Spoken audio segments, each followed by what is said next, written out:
दो दोस्तों की एक कहानी है कि कैसे इंसान किसी गलत इंसान के साथ रह के भी अपनी ईमानदारी, सच्चाई, अच्छाई को छोड़ता नहीं है और फुल एंजॉय भी करता है।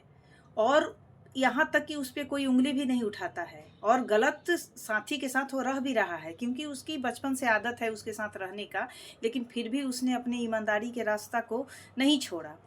तो ये दो दोस्त हैं, एक ही गांव के दो दोस्त थे। और ये जो दोस्त हैं, मतलब दोनों का घर आजू बाजू था। दोनों का स्कूलिंग भी एक ही साथ हुआ, कॉलेज भी ये लोग एक साथ गए। एक ही साथ इन लोगों का मतलब रहन सहन जो भी था सब मिलता जुलता था एक दूसरे से। लेकिन एक जो दोस्त था वो चोरी करता था, मतलब शरारती था, वो शरारत टाइप वाली चोरी थोड़ा मोड़ा करता था। धीरे धीरे क्या हुआ कि उस दोस्त का आदत जो जो था वो बढ़ते गया चोरी का। और वो मतलब ज़्यादा बड़ा चोरी करने लगा। लेकिन ये जो दोस्त था पहला वाला, जो अच्छा था, ईमानदार था, पढ़ने में भी अच्छा था ये, और इसकी बहुत ही अच्छा पढ़ाई लिखाई था, गांव घर में तारीफ भी होता था कि ये पढ़ने में अच्छा है। घर में इसका काफ़ी डांट वगैरह भी पड़ता था कि उसके साथ मत रहो। लेकिन दोनों की बचपन से एक ही साथ परवरिश हुआ था, दोनों में दोस्ती था, ये एक दूसरे को छोड़ नहीं पाते थे। दोनों एक दूसरे से मतलब घनिष्ठता, मित्रता था इन लोगों की। तो घर में डांट पड़ने के बावजूद भी ये लोग एक दूसरे को नहीं छोड़े। लेकिन ये जो दोस्त था इसका, तो वो तो थोड़ा चोरी करता था, उसका चोरी धीरे धीरे बढ़ गया था। फिर ऐसा स्थिति हो गया कि इसका मतलब चोरी बढ़ने से मैंने बड़ा बड़ा लेवल पे भी ये थोड़ा मोड़ा चोरी करने लगा था। ऐसे ही करते करते एक दिन क्या हुआ कि जो दोस्त पढ़ने में अच्छा था उसका जो था नौकरी लग गया। नौकरी लग गया, वो चला गया और काफ़ी अच्छा नौकरी लगा। एक दिन क्या हुआ कि दोस्त जो नौकरी लगा था वो नौकरी पर से आया तो अपने दोस्त के पास मिलने गया। तो इसकी नज़र पड़ती है उसके हाथ में पहने हुए अंगूठी पे।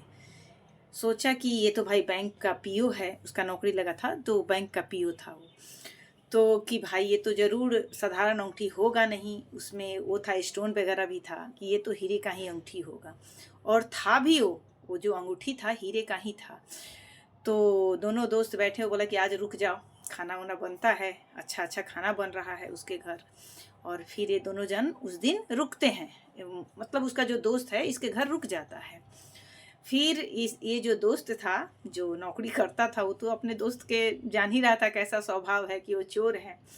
और ये जो था इसका दोस्त, भले दोस्ती है, मित्रता है, लेकिन ये तो अपना आदत छोड़ेगा नहीं चोरी का। इसकी तो नज़र उस अंगूठी पे ही था। ये परेशान रहता था कैसे उस अंगूठी को मैं ले लूँ। और इस दोस्त को भी पता था, लेकिन ये दोस्त बड़े आराम से था, बहुत ही आराम से था। इसको कोई डर नहीं था अंगूठी के, जबकि इसको पता था कि वो चोरी कर लेगा अंगूठी। फिर ये दोनों दोस्त खा पी के बेड पे गए और गप शुरू हो गया। फिर ये लोग काफ़ी देर तक गप लड़ाए और ये जो दोस्त था जो चोर था वो सिर्फ यही सोच रहा था कब ये सोए तो मैं इसकी अंगूठी लूँ, कब ये सोए तो मैं इसकी अंगूठी चुरा लूँ। फिर ये जो दोस्त था क्या किया कि अपना अंगूठी खोल के उसी के पॉकेट में डाल दिया, अपने दोस्त के पॉकेट में डाल दिया और आराम से चैन से ये सो गया। सुबह उठा और उसका दोस्त बहुत परेशान था। फिर ये देखा और बोला कि पूरी रात तुम कुछ इधर उधर कर रहे थे, सो नहीं रहे थे, कुछ ढूंढ रहे थे। तो बोला हाँ हाँ मैं ढूंढ रहा था। कैसे ही ढूंढ रहा था कि तुम्हारा हाथ का रिंग कहाँ गया, खो गया क्या? तो ये बोला कि नहीं नहीं खोएगा कैसे, वो मैं तुम्हारे पॉकेट में डाल दिया हूँ।